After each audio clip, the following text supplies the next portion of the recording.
La pression s'abat soudainement sur Nicolás Maduro comme un étau d'acier. Sous l'ère Trump, la puissance navale américaine a transformé la mer des Caraïbes en zone sous contrôle. Bateaux arraisonnés, soupçons de narcotrafic, démonstrations de force aux abords du littoral, le signal envoyé par Washington ne laisse guère place au doute. Officiellement, la Maison-Blanche affirme mener une offensive contre les réseaux narcoterroristes. Pourtant, pour ceux qui scrutent les coulisses du pouvoir, la cible réelle dépasse largement la lutte antidrogue. L'enjeu serait moins l'éradication des cartels que l'éviction du pouvoir en place à Caracas. Acculé dans ce climat électrique, Maduro abat ce qui ressemble à son ultime carte diplomatique. Il mise sur son partenaire de longue date, la Russie, espérant un nouveau geste salvateur. Mais le Kremlin est-il encore disposé à s'engager dans une telle partie? Tandis que la flotte américaine occupe l'horizon, le président vénézuélien choisit le front médiatique pour riposter. Clips diffusés à grande échelle, allocutions vibrantes, mise en scène d'une menace d'invasion. Il occupe l'espace public avec intensité. En arrière-plan toutefois, l'atmosphère est bien plus nerveuse. D'après plusieurs sources américaines, Caracas chercherait en urgence l'appui de régimes alliés afin d'obtenir une protection militaire tangible, système de missiles, dispositifs radars et remise en service de sa flotte aérienne. Moscou joue ici un jeu subtil. Si le Kremlin nie toute demande officielle d'assistance, le ministère des Affaires étrangères affiche une solidarité inébranlable, se déclarant prêt à intervenir selon l'évolution des menaces. Ce scénario a un air de déjà-vu. En 2019, l'atterrissage d'un avion militaire russe transportant du personnel à Caracas avait changé la donne. Pour le politologue Vladimir Rouvinsky, ce simple déploiement avait suffi à geler les ardeurs interventionnistes de Washington. Pour la première fois depuis la crise des missiles de Cuba, les États-Unis s'étaient trouvés contraints de négocier le sort de l'Amérique latine directement avec Moscou. L'histoire se répète. Comme il y a 6 ans, la cible de Trump ne serait pas la drogue, mais bien la survie politique de Maduro. Pourtant, l'âge d'or de l'alliance russo-vénézuélienne semble bien révolu. Dans les années 2000, Moscou inondait le Venezuela d'armements et de contrats pétroliers pour des milliards de dollars. Mais depuis l'arrivée de Maduro, cette dynamique s'est brisée. Aujourd'hui, l'enjeu économique pour la Russie est quasi nul. Le bilan matériel est encore plus sévère. Selon les experts, les investissements russes ont tourné au fiasco. Une grande partie de l'arsenal livré est désormais hors service. On estime que la moitié des équipements a été purement et simplement volée, et faute de techniciens qualifiés sur place, le reste tombe en ruine. Le Venezuela a donc perdu son statut de partenaire commercial stratégique pour ne garder qu'une valeur géopolitique symbolique. Conséquence, le Kremlin offre des mots, mais refuse les actes. Le ministère russe des Affaires étrangères écarte toute idée d'aide militaire concrète. Le discours des médias d'État russes est d'ailleurs glacial. Caracas est seul. On ne gagne pas une bataille en restant sur la défensive, martèlent les commentateurs pro-Kremlin.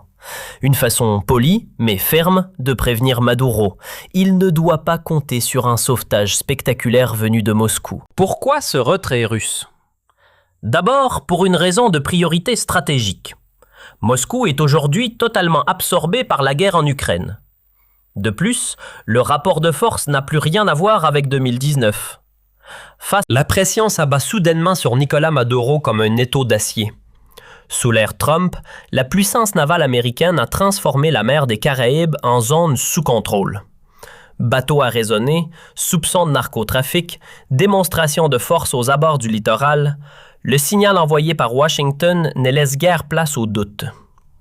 Officiellement, la Maison-Blanche affirme mener une offensive contre les réseaux narcoterroristes. Pourtant, pour ceux qui scrutent les coulisses du pouvoir, la cible réelle dépasse largement la lutte antidrogue. L'enjeu serait moins l'éradication des cartels que l'éviction du pouvoir en place à Caracas. Acculé dans ce climat électrique, Maduro abat ce qui ressemble à son ultime carte diplomatique. Il mise sur son partenaire de longue date, la Russie, espérant un nouveau geste salvateur. Mais le Kremlin est-il encore disposé à s'engager dans une telle partie? Tandis que la flotte américaine occupe l'horizon, le président vénézuélien choisit le front médiatique pour riposter. Clips diffusés à grande échelle, allocutions vibrantes, mise en scène d'une menace d'invasion. Il occupe l'espace public avec intensité. En arrière-plan toutefois, l'atmosphère est bien plus nerveuse. D'après plusieurs sources américaines, Caracas chercherait en urgence l'appui de régimes alliés afin d'obtenir une protection militaire tangible, système de missiles, dispositifs radars et remise en service de sa flotte aérienne. Moscou joue ici un jeu subtil. Si le Kremlin nie toute demande officielle d'assistance, le ministère des Affaires étrangères affiche une solidarité inébranlable, se déclarant prêt à intervenir selon l'évolution des menaces. Ce scénario a un air de déjà-vu. En 2019, l'atterrissage d'un avion militaire russe transportant du personnel à Caracas. La pression s'abat soudainement sur Nicolás Maduro comme un étau d'acier. Sous l'ère Trump, la puissance navale américaine a transformé la mer des Caraïbes en zone sous contrôle. Bateaux arraisonnés, soupçons de narcotrafic, démonstrations de force aux abords du littoral, le signal envoyé par Washington ne laisse guère place au doute. Officiellement, la Maison-Blanche affirme mener une offensive contre les réseaux narcoterroristes. Pourtant, pour ceux qui scrutent les coulisses du pouvoir, la cible réelle dépasse largement la lutte antidrogue. L'enjeu serait moins l'éradication des cartels que l'éviction du pouvoir en place à Caracas. Acculé dans ce climat électrique, Maduro abat ce qui ressemble à son ultime carte diplomatique. Il mise sur son partenaire de longue date, la Russie, espérant un nouveau geste salvateur. Mais le Kremlin est-il encore disposé à s'engager dans une telle partie? Tandis que la flotte américaine occupe l'horizon, le président vénézuélien choisit le front médiatique pour riposter. Clips diffusés à grande échelle, allocutions vibrantes, mise en scène d'une menace d'invasion. Il occupe l'espace public avec intensité. En arrière-plan toutefois, l'atmosphère est bien plus nerveuse. D'après plusieurs sources américaines, Caracas chercherait en urgence l'appui de régimes alliés afin d'obtenir une protection militaire tangible, système de missiles, dispositifs radars et remise en service de sa flotte aérienne. Moscou joue ici un jeu subtil. Si le Kremlin nie toute demande officielle d'assistance, le ministère des Affaires étrangères affiche une solidarité inébranlable, se déclarant prêt à intervenir selon l'évolution des menaces. Ce scénario a un air de déjà-vu. En 2019, l'atterrissage d'un avion militaire russe transportant du personnel à Caracas avait changé la donne. Pour le politologue Vladimir Ouvinsky, ce simple déploiement avait suffi à geler les ardeurs interventionnistes de Washington. Pour la première fois depuis la crise des missiles de Cuba, les États-Unis s'étaient trouvés contraints de négocier le sort de l'Amérique latine directement avec Moscou. L'histoire se répète. Comme il y a 6 ans, la cible de Trump ne serait pas la drogue, mais bien la survie politique de Maduro. Pourtant, l'âge d'or de l'alliance russo-vénézuélienne semble bien révolu. Dans les années 2000, Moscou inondait le Venezuela d'armements et de contrats pétroliers pour des milliards de dollars. Mais depuis l'arrivée de Maduro, cette dynamique s'est brisée. Aujourd'hui, l'enjeu économique pour la Russie est quasi nul. Le bilan matériel est encore plus sévère. Selon les experts, les investissements russes ont tourné au fiasco. Une grande partie de l'arsenal livré est désormais hors service.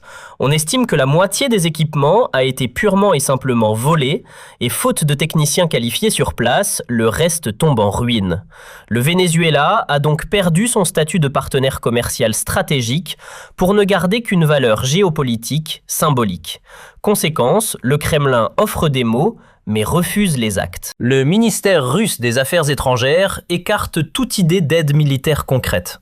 Le discours des médias d'État russes est d'ailleurs glacial. Caracas est seul. On ne gagne pas une bataille en restant sur la défensive, martèlent les commentateurs pro-Kremlin. Une façon polie, mais ferme, de prévenir Maduro. Il ne doit pas compter sur un sauvetage spectaculaire venu de Moscou. Pourquoi ce retrait russe ? D'abord, pour une raison de priorité stratégique. Moscou est aujourd'hui totalement absorbé par la guerre en Ukraine. De plus, le rapport de force n'a plus rien à voir avec 2019. Face à l'armada massive déployée par les États-Unis, l'envoi symbolique de quelques dizaines de spécialistes techniques russes serait dérisoire et ne pèserait rien sur l'équilibre militaire. En réalité, la seule option concrète que le Kremlin pourrait